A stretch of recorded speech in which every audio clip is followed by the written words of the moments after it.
अगर आप central government employ हैं, पेंशनर हैं या CAPF से रिटायर हुए हैं, CGHS कार्ड आपके लिए बहुत इंपॉर्टेंट डॉक्यूमेंट है। CGHS यानी सेंट्रल गवर्नमेंट हेल्थ स्कीम एक गवर्नमेंट हेल्थ फैसिलिटी है जो आपको और आपके परिवार को फ्री या सब्सिडाइज मेडिकल ट्रीटमेंट देती है।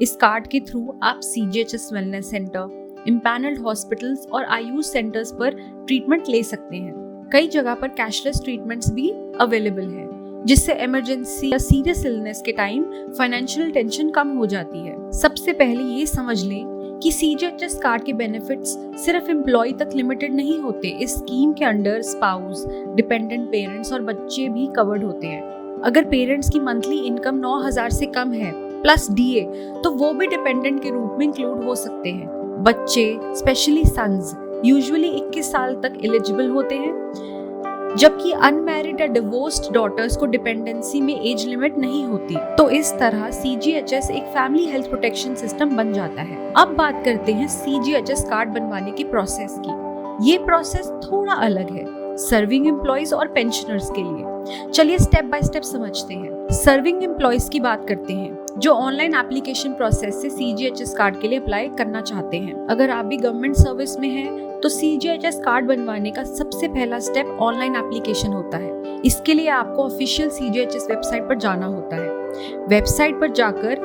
Apply for CGHS card option select करें।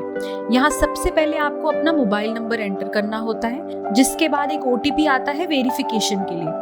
OTP वेरीफाई करने के बाद आप एप्लीकेशन फॉर्म फिल कर सकते हैं। फॉर्म में आपको अपनी बेसिक पर्सनल डिटेल्स फिल करनी होती है, जैसे नाम, डेट ऑफ बर्थ और जेंडर। इसके बाद प्रोफेशनल डिटेल्स पर आते हैं। यहाँ आप अपना डिपार्टमेंट, पे लेवल और बेसिक सैलरी एंटर करते हैं। कई बार सिस्टम डिपार्टमेंट के DDO कोड से इंफॉर्मेशन ऑटो फेच भी कर लेता है। ऑटो फेच का मतलब अपने आप इंफॉर्मेशन पिक करके ब्लैंक्स में ऑटोमेटिकली फिल कर देता है। एक इम्पॉर्टेंट चीज जो सर्विंग एम्प्लॉयज को याद रखना चाहिए कि CGHS कंट्रीब्यूशन सैलरी से डिडक्ट होना चाहिए। अगर आपके पे स्लिप में CGHS डिडक्शन शो नहीं हो रहा, तो पहले अपने डिपार्टमेंट को रिक्वेस्ट करें कि मंथली कंट्रीब्यूशन स्टार्ट की जाए। ये डिडक्शन पे स्लिप में रिफ्लेक्ट होना बहुत जरूरी है। फॉर्म फिल करते वक्त आपको कुछ डॉक्यूमेंट्स अपलोड करने पड़ते हैं, जैसे कि passport size photo, Aadhaar, PAN, voter ID, address proof, latest pay slip जिसमें CGHS डिडक्शन दिखे। इसके बाद आप अपने फैमिली मेंबर्स को डिपेंडेंट के रूप में ऐड कर सकते हैं। हर डिपेंडेंट के लिए फोटो और ID प्रूफ अपलोड करना जरूरी है। सब डिटेल्स चेक करने के बाद अंडरटेकिंग एक्सेप्ट करें और फॉर्म सबमिट कर दें। सबमिट करते ही आपको एक एक्नॉलेजमेंट नंबर मिलता है। इस फॉर्म को डाउनलोड करके प्रिंट कर लेना चाहिए।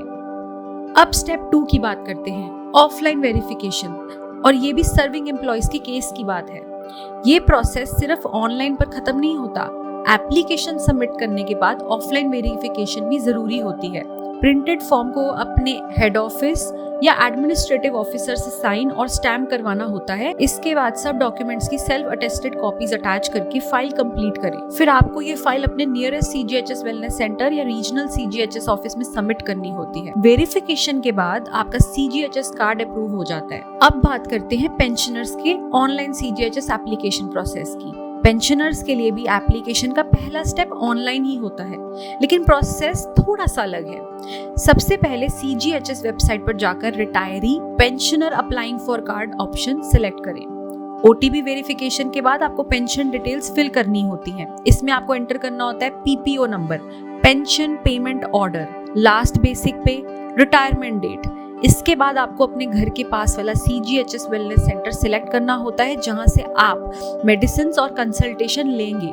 डॉक्यूमेंट्स अपलोड करते वक्त पेंशनर्स को कुछ एक्स्ट्रा पेपर्स देने पड़ते हैं, जैसे PPO कॉपी, और सारे ही पेजेस एक ही PDF में आने चाहिए। FMA surrender certificate. FMA मतलब फिक्स्ड मेडिकल अलाउंस। अगर आप ये सर्टिफिकेट छोड़ रहे हैं, सरेंडर सर्टिफिकेट आपको ये अपलोड करना होगा। नॉमिनेशन फॉर्म, आइडेंटिटी और एड्रेस प्रूफ।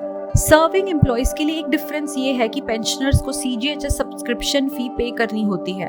एप्लीकेशन एक्सेप्ट होने के बाद यूजुअली 7 दिन के अंदर अंदर SMS आ जाता है, जिसमें भारत खोज पेमेंट लिंक होता है। आप UPI, नेट बैंकिंग या कार्ड से पेमेंट कर सकते हैं। नेक्स्ट स्टेप पर आते हैं, मतलब कि ट्रैकिंग और कार्ड अप्रूवल पर। एप्लीकेशन और पेमेंट कंप्लीट होने के बाद आप अपनी एप्लीकेशन स्टेटस ऑनलाइन ट्रैक कर सकते हैं। नॉर्मली 7 से 10 वर्किंग डेज में CGHS कार्ड अप्रूव हो जाता है।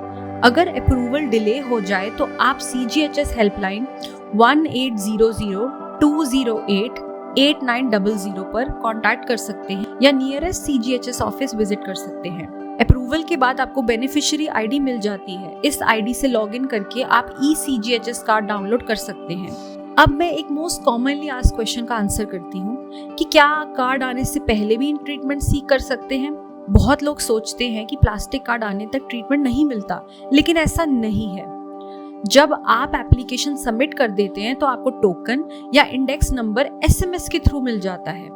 इस नंबर के साथ प्रोविजनल फॉर्म या ई कार्ड लीगली वैलिड होता है। इसका मतलब है कि आप CGHS वेलनेस सेंटर पर कंसल्टेशन ले सकते हैं, मेडिसिन कलेक्ट कर सकते हैं, इम्पैनल्ड हॉस्पिटल्स में ट्रीटमेंट करा सकते हैं, रेफरल और कैशलेस फैसिलिटीज का भी यूज कर सकते हैं। परमानेंट प्लास्टिक कार्ड बाद में कोरियर से आ जाता है, लेकिन तब तक eCGHS कार्ड ही ऑफिशियल प्रूव होता है।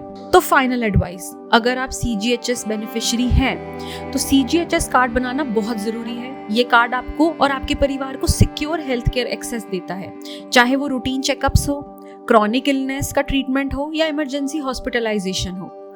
बस याद रखें, डॉक्यूमेंट्स तैयार होने चाहिए, ऑनलाइन फॉर्म ध्यान से फिल करें, वेरिफिकेशन प्रोसेस कंप्लीट करें। इस तरह आप बिना किसी कंफ्यूजन के अपना CGHS कार्ड आसानी से बनवा सकते हैं और गवर्नमेंट हेल्थ केयर फैसिलिटीज का पूरा फायदा ले सकते हैं।